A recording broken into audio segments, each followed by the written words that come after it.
दरम्यान संदीपान भुमरेंच्या चालकाला पोलीस आता नोटीस पाठवणार आहे। हिबानामा प्रकरण चालकाला आता चांगलंच भोवणार असल्याचं बोललं जातंय। जावेद शेख वरती हा गुन्हा दाखल झाला होता। गुन्ह्याच्या तपासासाठी जावेद शेखला पोलीस नोटीस पाठवणार आहे। जावेद शेख सोबत आरोपी मीर महमूद अली खान याला सुद्धा पोलीस नोटीस पाठवण्याची शक्यता आहे।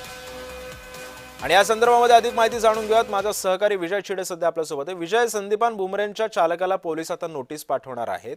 हे प्रकरण आता पुन्हा एकदा वर तोंड काढतंय आणि पुन्हा एकदा त्या चालकाचा पाय खोलात जातोय, काय माहिती आहे?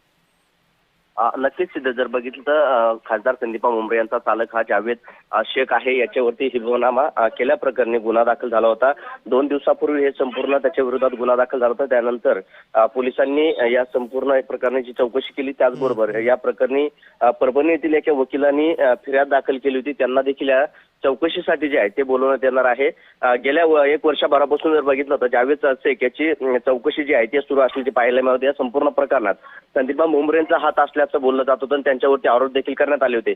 मात्र ड्रायव्हरचे आणि आमच्या कुठलाही संबंध नसल्याचं भुमरेंनी सांगितलं होतं आणि त्यानंतर आता तब्बल 1 वर्षानंतर या प्रकरणी गुन्हा दाखल झाला होता। आता 2 दिवसापूर्वी हा संपूर्ण गुन्हा जो आहे तो दाखल झालेला आहे आणि त्याच अनुषंगाने, तपासाच्या अनुषंगाने आता पोलिसांनी जावेद शेख याला नोटीस पाठवलेली आहे आणि त्या नोटिशीमध्ये तपासासाठी सहकार्य करा असं देखील आता पोलीस पाठवणार आहेत आणि या संपूर्ण प्रकरणाची चौकशी आता जावेदची करणार आहे। हिबानामा कशा प्रकारे केला होता, काय केला होता, या प्रकरणी जे आहे ते संपूर्ण पोलीस आता या बाबतीत चौकशी करणार आहे। नक्कीच, धन्यवाद विजय, तू दिलेल्या सविस्तर माहितीबद्दल।